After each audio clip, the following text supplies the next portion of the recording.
পাকিস্তানের joint chiefs of staff কমিটির chairman general Sahir শমশদ Mirza আগামী মার্চ মাসে বাংলাদেশ সফরে আসছেন। ঢাকা ও ইসলামাবাদের কূটনৈতিক সূত্রগুলো এ খবর নিশ্চিত করেছে। বাংলাদেশ ও পাকিস্তানের মধ্যে সামরিক ও কৌশলগত সম্পর্ককে এগিয়ে নিতে এই সফর বলা হলেও বাংলাদেশের চিরশত্রু দেশ পাকিস্তানের সঙ্গে বাংলাদেশের অনির্বাচিত সরকারের সময়ে সম্পর্ক উন্নয়নের এই তোড়জোড় নিয়ে সন্দেহ ক্রমেই দানা বাঁধছে। নিরাপত্তা বিশ্লেষকরা ধারণা করছেন, বাংলাদেশ ও উগ্রপন্থী শক্তিগুলোকে মদদ দিতে এবং সামরিক প্রশিক্ষণ ও অস্ত্র দিতেই এই পদস্থ সেনা কর্মকর্তার সফর হতে পারে বলে জানা যাচ্ছে সংশ্লিষ্ট সূত্রে।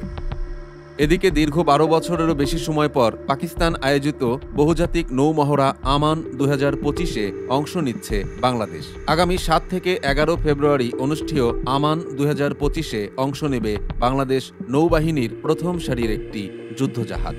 জেনারেল সাহির সফর সম্পর্কে অবগত এক কূটনৈতিক গণমাধ্যমকে বলেন, জেনারেল সাহির এই সফরটি পাকিস্তানের আগ্রহেই অনুষ্ঠিত হচ্ছে। গত ডিসেম্বর মাসে এই সফরের জন্য ইসলামাবাদের পক্ষ থেকে ঢাকাকে আনুষ্ঠানিক প্রস্তাব পাঠানো হয়। বাংলাদেশের পক্ষ থেকে এ ব্যাপারে ইতিবাচক সাড়া দেওয়া হয়েছে বলে ওই কূটনৈতিক জানান।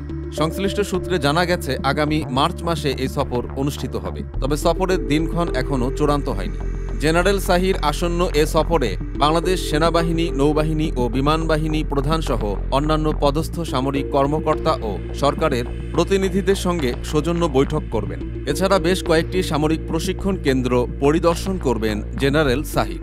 কূটনৈতিক সূত্র জানিয়েছে, সিলেট অবস্থিত স্কুল অব ইনফ্যান্ট্রি অ্যান্ড ট্যাকটিক্সের একটি পাসিং আউটে অতিথি হিসেবে উপস্থিত থেকে প্রশিক্ষণপ্রাপ্ত কর্মকর্তাদের উদ্দেশ্যে ভাষণ দিতে পারেন জেনারেল সাহির। উল্লেখ্য, জেনারেল সাহির সিলেটের এই প্রশিক্ষণ কেন্দ্রে প্রশিক্ষণ নিয়েছেন। এসব কর্মসূচির পাশাপাশি বাংলাদেশ আর্মি স্টাফ কলেজের তরুণ কর্মকর্তাদের উদ্দেশ্যে গেস্ট স্পিকার হিসাবে বক্তৃতা দেওয়ার ইচ্ছা প্রকাশ করেছেন জেনারেল সাহির। আগামী মাসের প্রথম সপ্তাহে ঢাকায় আসছেন পাকিস্তানের পররাষ্ট্রমন্ত্রী ইসহাক দার। খুব শিগগির অনুষ্ঠিত হবে পররাষ্ট্র সচিব পর্যায়ের বৈঠক।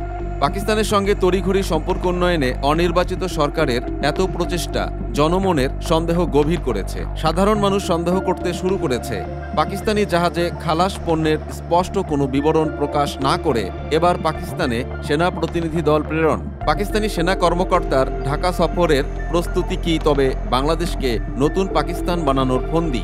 অনির্বাচিত সরকার বৈদেশিক ও প্রতিরক্ষা ইস্যুতে বড় কোনো সিদ্ধান্ত নিতে পারে না। বিলম্বে হলেও এর জবাবদিহিতা ইউনূসের সরকারকে করতেই হবে মনে করেন সংশ্লিষ্টরা।